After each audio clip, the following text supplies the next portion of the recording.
조만간 미세먼지 범국가기구가 구성될 것으로 보입니다. 문재인 대통령은 손학규 대표가 제안한 미세먼지 해결을 위한 범국가적 기구 구성을 적극 수용하라고 지시했죠. 또한 위원장에는 반기문 전 총장이 추천돼서 정부에서도 유력하게 검토하고 있다고 합니다. 반기문 전 유엔 사무총장은 파리 기후협약을 성사시킨 인물로도 알려져 있습니다. 중국발 미세먼지 유입에 대한 대책은 사실상 특별히 진전이 없습니다. 한중 환경장관회의를 1999년부터 매년 개최하고 있고 또 2015년도에는 한중일 3국이 환경협력 공동실행 계획도 채택한 바가 있습니다. 그러나 중국발 미세먼지는 편서풍을 타고서 계속 한반도로 날아오고 있습니다. 오히려 최근에는 그 농도와 양이 더욱 심해지고 있다는 분석도 있습니다. 하지만 한중 간 미세먼지에 관한 협약이나 규범이 마련되고 또 조약 형태로 맺어진 것이 아니기 때문에 강력한 항의도 또 시정 조치를 요구하기도 어려운 것이 사실입니다. 자칫 잘못하면 심각한 외교 분쟁으로 번지기 쉽기 때문인 것이죠. 더욱이 북핵 문제로 한중 간의 긴밀한 협력과 논의가 필요하기 때문에 더욱더 예민할 수밖에 없는 것이 사실입니다. 결국 범국가적 기구가 출범한다면 중국과의 실질적 협력 관계를 어떻게 끌어내느냐가 관건이 될 것입니다.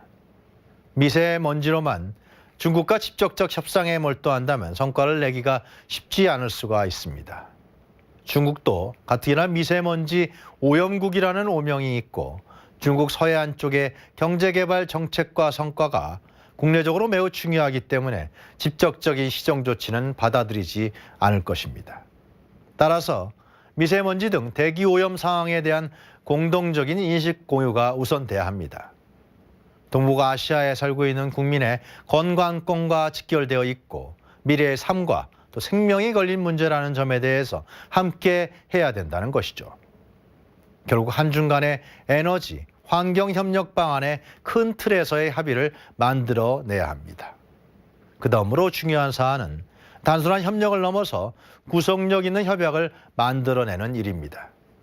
2015년 190개국이 참여한 파리 기후협약은 이전의 교토우정서의 문제점을 넘어선 신기후체제의 시대를 알리는 것이라고 기대를 모았습니다. 파리 협정은 5년 단위로 감축 목표를 설정해서 보고하고 이에 대한 국제적인 이행 점검을 실시하는 구속력 있는 국제조약이라고 할 수 있기 때문입니다.